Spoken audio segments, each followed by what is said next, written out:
Hey everyone, the Star Wars universe is expanding yet again with Skeleton Crew. The first two episodes are streaming on Disney Plus.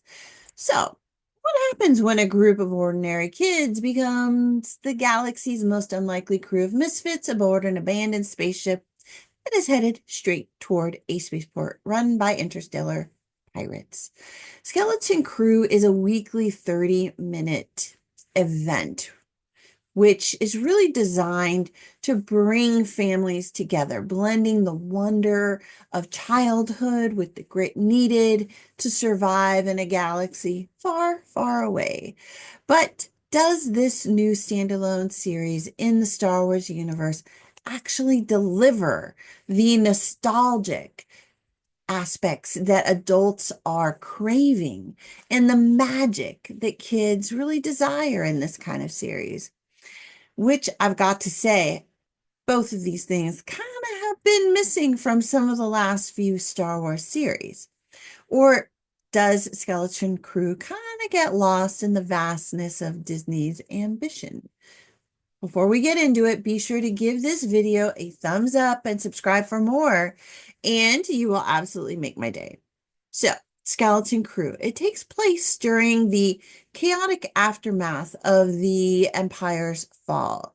And I think it's placed alongside The Mandalorian and Ahsoka, or might be slightly after. The story begins on the planet At-Aten, this hidden, advanced, and peaceful planet that was established in the Old Republic era.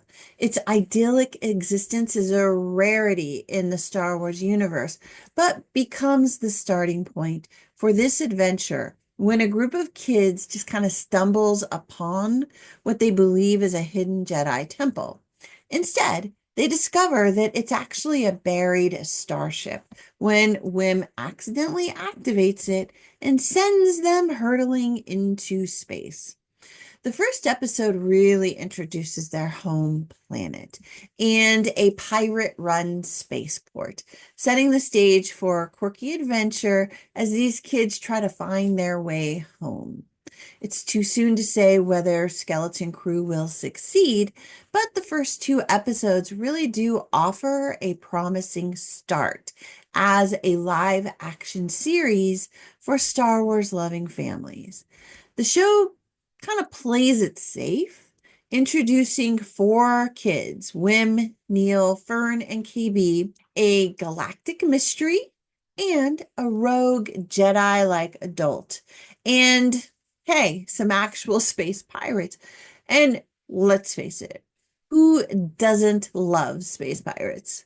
By taking the time needed to set up this story without any major missteps, Skeleton Crew actually gives me a little bit of hope that this could be a signal to the return of a story first principle for Star Wars. Could this reflect a shift in direction from the upper management? I don't know. We'll just have to see how it turns out. So, the heart of Skeleton Crew really does lie in its young ensemble cast, who bring sincerity and a sense of wonder to their roles, enhancing that Star Wars nostalgia that we were all kind of craving. Wim feels like the main character among the kids with the biggest potential story arc since the story really kind of focuses in a little more on him. He is witty, he's curious, and prone to just kind of breaking the rules while trying to do good. He was raised on Jedi lore and he really kind of dreams of becoming one. And that creates the strongest ties back to the feeling of the Clone Wars and the Republic. And it sets up an interesting dynamic with the mysterious stranger, John Wood, I think his name is, that we see later in episode 2.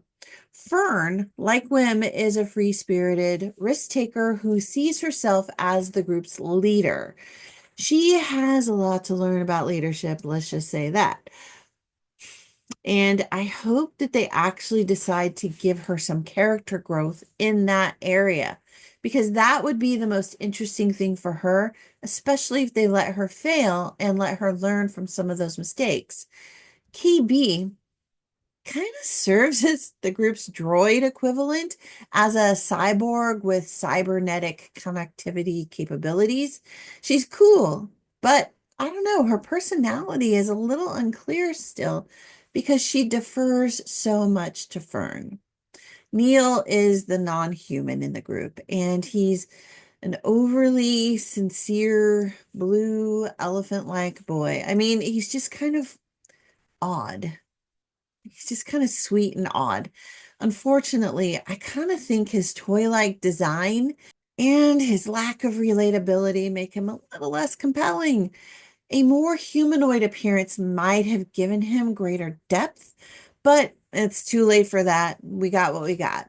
Finally, Jude Law. He plays Jod Na Wood, the adult in the room, appearing briefly in episode 2 and possibly as the masked pirate in the opening scene.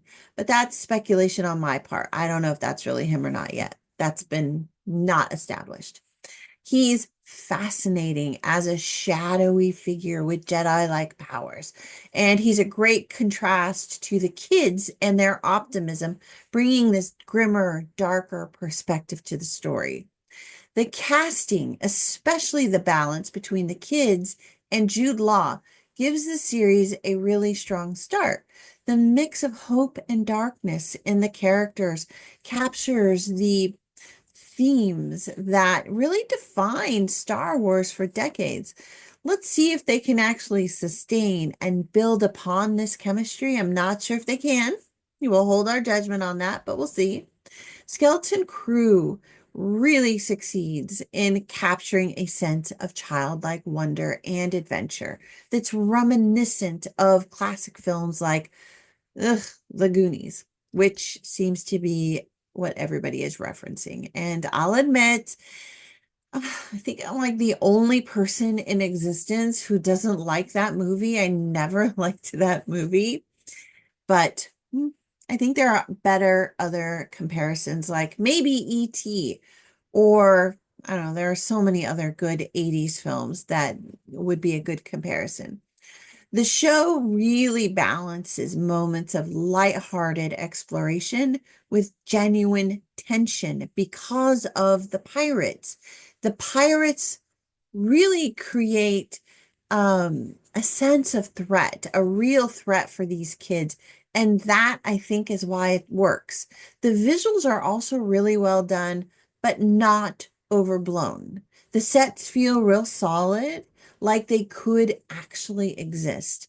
The aliens come in every shape and size, and for the most part, the effects and the makeup, they're pretty solid and they're pretty well done.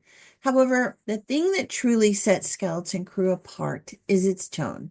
By focusing on a group of kids, the series brings this fresh perspective to the Star Wars universe that feels similar to the Young Jedi series or Star Wars Rebels. And again, it feels like this series could become a weekly event for the whole family, which would create a new generation of fans that aren't as enmeshed in the old Star Wars lore, which I think is probably what Disney was going after when they greenlit this series.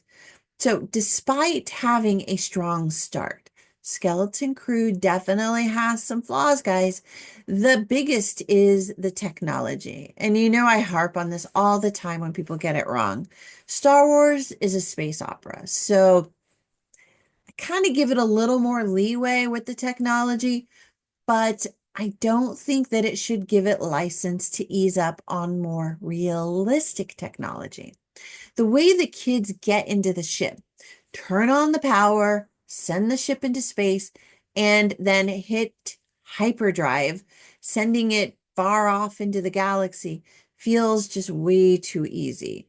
There should have been a bit more to that. Technology that is clearly decades and decades old, just starting up without a hitch, that doesn't make sense. I would have preferred if the episode would have focused a little less on the world and on the family issues that we see and got those kids into the ship a little bit sooner so that they could have figured out like, hey, this ship has some problems. Let's do these things to fix it. And actually spent a little time getting to know the place, fixing the ship, and then accidentally causing it to blast off. That would have given us just a little more sense of their world and their characters while making the ship take off a little more logical.